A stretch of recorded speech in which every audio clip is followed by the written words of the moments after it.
নমস্কার বন্ধুরা, চলে আসলাম নতুন আর একটা ভিডিও নিয়ে। আর দেখতেই পাচ্ছ আজকে এবার ষষ্ঠীর দিকে শ্বশুরবাড়িতে গিয়ে চলে আসলাম গঙ্গায় স্নান করতে। লেগে পড়লাম গঙ্গায়। সত্যি গঙ্গার জলে গাটা ডুবিয়ে মনে হলো প্রাণটা আমার জুড়িয়ে গেল। আর এত গরমে এত সুন্দর লাগছিলো গঙ্গায় স্নান করতে। বন্ধুরা দেখতেই পাচ্ছ এখন গঙ্গায় অবশ্য ভাটা চলছে আর স্রোত বইছে, জলটা অনেকটাই নিচে নেমে গেছে। আর গঙ্গার জলটা খুব সুন্দর ঠান্ডা, আর জলটা প্রচণ্ড পরিষ্কার ছিল।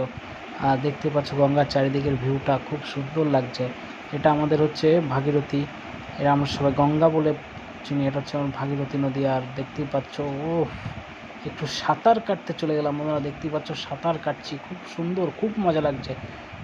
সত্যি একটা অনুভূতি আলাদা, গঙ্গার জলে স্নান করার একটা মাধুর্যই আলাদা। তা খুব সুন্দর মজা করলাম আর খুব সুন্দরভাবে স্নান করলাম, অনেকক্ষণ ধরে স্নান করলাম।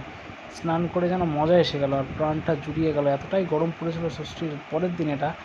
আর সত্যি খুব সুমধুর লাগছিল। দেখতেই পাচ্ছ মজায় আনন্দে সাঁতার কাটছিলাম হচ্ছে গঙ্গার জলে। আর ঠিক আছে বন্ধুরা, ভিডিওটা এখানে শেষ করি। সবাই চ্যানেলটাকে সাবস্ক্রাইব করে দিও।